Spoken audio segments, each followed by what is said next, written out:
কল্পনা করার জন্য স্যার। আমি ব্যক্তিগতভাবে স্যার কে কি করলাম জানি না। আমি ব্যক্তিগতভাবে স্যার টিচারদের স্যার আমি প্রবলেম হতেছিল, কথা বলতে পারি না এমন হয়েছে। আমার বাচ্চাকে আমি দেখতে পারি নাই স্যার। আমি এক প্রকার মানে লুকিয়ে আমি চলে গেছি, এরকম একটা পর্যায়ে গেছি স্যার। আমাদের এই যে অধঃপতন স্যার, বাহিনী হিসেবে যে পরিচয় দিব আমি পুলিশ, এই পরিচয় দিতে স্যার ভয় লাগে, লজ্জা লাগে স্যার। একটা বাহিনীর ফোর্স হয়ে যে আমি নিজে পরিচয় দিব, আমার নিজের লজ্জা লাগে।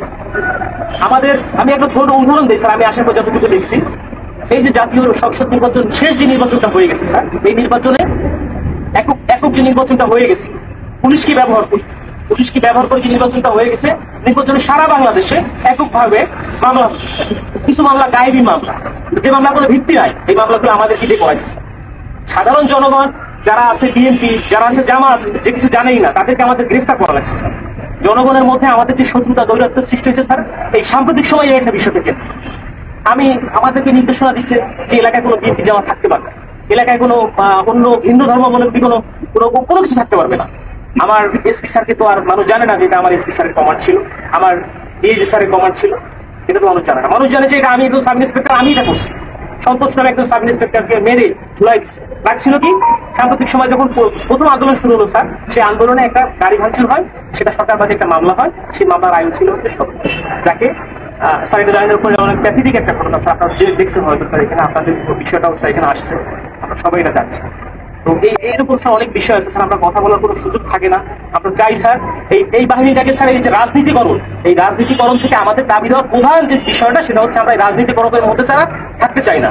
আমাদের স্যার এখানে কর্মবিরতি চলমান আছে স্যার, আমরা কর্মবিরতি নিয়েছি, সারা বাংলাদেশে একই অবস্থা স্যার। এখানেও স্যার আমরা যখন প্রথম এখানে আসছি, আমাদের ম্যাক্সিমাম সবাই স্যার সিভিলে ছিল, ম্যাক্সিমাম সবাই সিভিলে ছিল। আমি জানি না আমার অফিসার ইনচার্জ, আমাদের অফিসার আমাদেরকে সবাইকে মানে যেভাবে হোক না কেন, ফোর্সফুলি হোক, যেভাবে হোক আমাদের পোশাক কিছু পাবে, আমি স্যার পোশাক করি। তার মানে স্যার এরা যে আমি চাকরি করবো না, আমি একটা এডুকেটেড পার্সন স্যার, আমি ফিজিক্সে মাস্টার্স করছি ঢাকা কলেজ থেকে, আমিও স্যার এই যে ছাত্র আন্দোলন করছি, আমি পক্ষে। বাট এই পুলিশের সাথে সে প্রত্যেকটা হত্যাকাণ্ডের স্যার বিচার হোক, ছাত্র 200, 300, 400, 500 যা মারা গেছে, এটা বিচার হোক স্যার। আমরা চাই আমাদের যে সকল সিনিয়ররা স্যার কমান্ড করছে, যারা এগুলা করছে, তারা পার পেয়ে গেল কেন? তারা কিভাবে স্যার পার পেল? আমার এই প্রশ্নটা স্যার আমার থেকে যায় স্যার। কেন যারা অন্যায় করলো, যারা আমাদেরকে মানুষের কাছে শত্রু হিসেবে দাঁড় করাই দিল, তারা কেন স্যার পালিয়ে গেল? তাদেরকে কেন কেউ আটকালো না স্যার?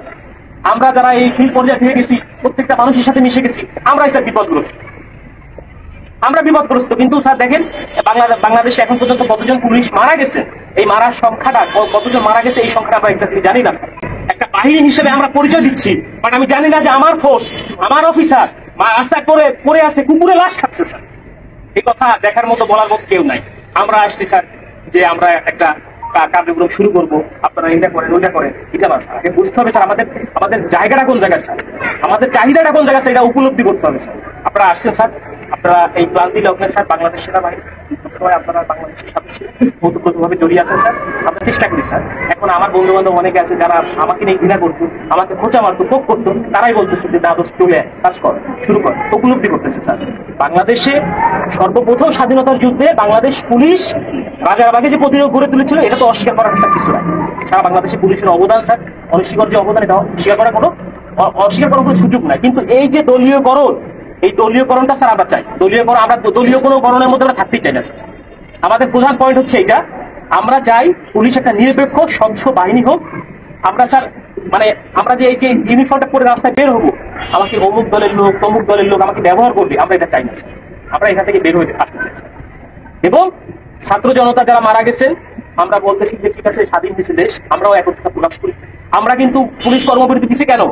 যে আমাদের পুলিশ মারা গেছে এটা না, আমরা চাচ্ছি যে সারা বাংলাদেশ যেভাবে সংস্কার হচ্ছে, আমাদের বাংলাদেশ পুলিশও ঠিক একই রকম ভাবে সংস্কৃত হয়ে একটা জনগণের পুলিশ হিসেবে আমরা প্রকৃত কাজ করতে হবে স্যার। এরকম ব্যবস্থা যদি হয়, আমরা স্যার রাস্তায় নামবো, আমরা মানুষের জন্য স্যার শপথ গ্রহণ করছি স্যার। অনেক চাকরি ছিল স্যার, করতে পারতাম স্যার, প্রাইমারি স্কুলে চাকরি করতে পারতাম, অন্য জায়গায় চাকরি করতে পারতাম, ব্যাংকে চাকরি করতে পারতাম। প্যাশনের কারণে স্যার এখানে আসছি স্যার। এটা একটা স্বপ্ন স্যার, যে বাংলাদেশ পুলিশে চাকরি করলে মানুষের যে সেবা দেওয়া যায়, এটা একটা স্বপ্ন। বাট এই স্বপ্নগুলা আমাদের নষ্ট করে দিয়ে গেছে আমাদের কিছু বিশেষ ক্যাডার, এখানে বলতে তার আপত্তি নাই।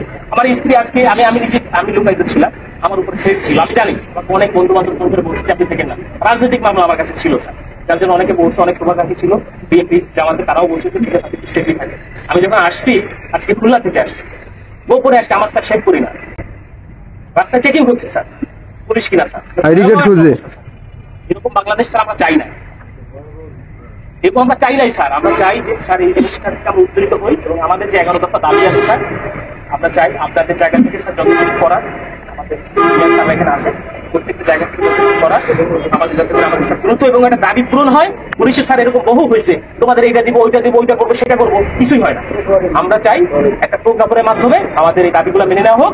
যৌক্তিক দাবিগুলি যদি মনে হয় যারা এখন বর্তমানে উপদেষ্টা পর্যায়ে আছে অত্যন্ত বিচক্ষণ মানুষ, যদি মনে হয় যারা পুলিশের এই দাবির মধ্যে কোনো জায়গায় ব্যত্যয় আছে সেটা সংস্কার করে যেটা মনে হয় যেখানে সংস্কার প্রয়োজন সংস্কার করে যতটুকু এটা মডিফাই করা যায় করে আমরা চাই একটা প্রজ্ঞাপন দিলে আমরা মেনে নিব যে হ্যাঁ আমাদের দাবিগুলো পূরণ হচ্ছে। কারণ আমরা দেখছি স্যার আমাদের টিএ বিল স্যার পাই না, আমরা বলবো কাকে এগুলা, আমরা বলবো কাকে আমরা স্যার টিএ বিল পাই না।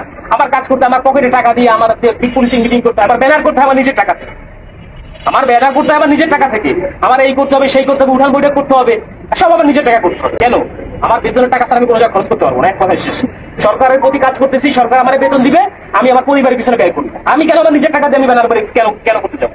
এটার জন্য আমার বাজেট থাকবে না? অবশ্যই বাজেট থাকতে হবে। আমার মাসে প্রথম 10 তারিখের মধ্যে আমার টিএ বিল দিতে হবে। আপনাদের বাহিনীর স্যার দেয় কিনা আমি জানি না স্যার, এই সুবিধাগুলো কি আপনাদেরও কি এরকম শুধু কমিটমেন্ট করে কি স্যার আপনাদের কি রেখে দেয় কিনা আমার জানা নাই স্যার। যথেষ্ট মানে অনারের সাথে বললাম স্যার, কিছু মনে করা যাবে অনেক কষ্ট স্যার, আমাদের মনে অনেক বড় কষ্ট স্যার। এখানে যারা আছে সবাই বলছে কথা বলতে হবে, এখানে স্যার আরো কষ্ট স্যার। এখানে একটা কর্মবিরতি দিচ্ছে আমার ভাই, একজন কনস্টেবল স্যার কি ক্ষমতা থাকে, একজন সাব ইন্সপেক্টর কি ক্ষমতা থাকে স্যার? আমি তো স্যার মানে বোকার স্বর্গে বোকার মতো করে স্যার আমাকে নাঙ্গল আমার ঘাড়ে চালাতে যেভাবে স্যার দিবে আমি সেভাবে চুষে আনি। এটা তো সাধারণ মানুষ বোঝে না। সাধারণ মানুষের সাথে আমাদের এই যে ফিল্ড পর্যায়ে যারা কাজ করে আমাদেরকে